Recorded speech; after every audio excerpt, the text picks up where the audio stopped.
د دغه سولري ښیښو نصبول ډیر اسانه دي خو د زرونو ښیښو کار لا تر اوسه په نیمایي کې پاتې دی. د آلمان د برلین ښار په یوه څنډه کې د لمریزې برېښنا یو تر ټولو ستر پارک د جوړېدو په حال کې دی. تورسن یورس د دغه پروژې مدیر دی. 9 میلیون سولري تختې د فلزي چوکاټونو پر سر نصب کیږي. د مونتاژ 100,000 پایې او 250 کیلومتره کیبل څخه استفاده شوی او د مونتاژ په برخه کې د آلمان د برېښنا د یو تر ټولو ستر شرکت په فرمایش 150 تنه کارګر کار کوي. موږ دلته په برانډنبورګ کې بالکل د دې پوره امکانات لرو چې په دغه ظرفیت پروژې ثمر ته ورسوو، خو د دغه پروژې فعالیت د هغې له ظرفیت څخه لا مهم دی. د دغه برېښنایي پارک مساحت د فوټبال د 225 میدانونو په اندازه دی. په اروپا کې دغه ډول پارکونه معمولا واړه وي ځکه د ځمکې پر سر د کرهڼې له سکتور سره رقابت لري. د هندوستان د وچو سیمو ځینې برېښنایي پارکونه بیا کولی شي 9 میلیون کورنیو ته برېښنا ورکړي. خو یوازې برېښنایي پارکونه کافي نه دي. دلته په آلمان کې 19 میلیونه اپارتمانونه او کورونه موجود دي. د بامونو په سر زښته ډیره فضا موجوده ده چې دا د سولري تختو د نصبولو لپاره ډیره مناسبه فضا ده. نن سبا له دغه سیستم څخه استفاده ډیره ارزانه او اقتصادي ده ځکه چې ساتنه یې اصلا کوم مصرف نه لري. نصبول یې هم دومره ارزانه دي چې لګول شوي پیسې یې ډیر ژر بیرته راوباسي.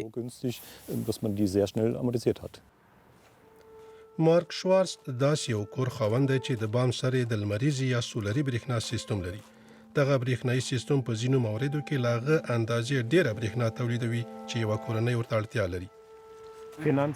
د اقتصادي لحاظه د دغه سیستم له مهمو ګټو څخه یوه یې دا ده چې د کوټو ګرمولو او د اوبو لګښتونه ډیر راکموي. په همدې باندې خو دا پروژه ارزښتناکه سوې ده.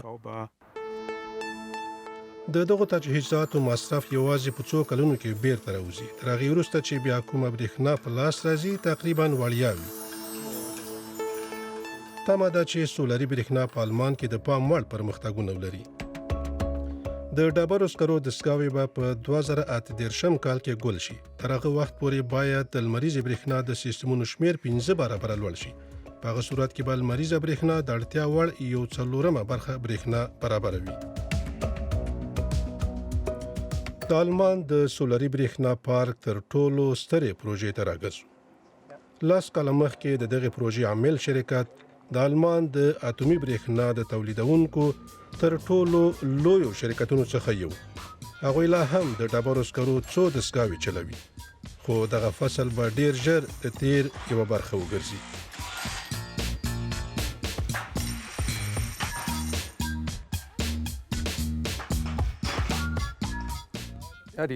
د برېښنا دغه نوې سرچینې باید نیمګړتیاوې پوره کړي.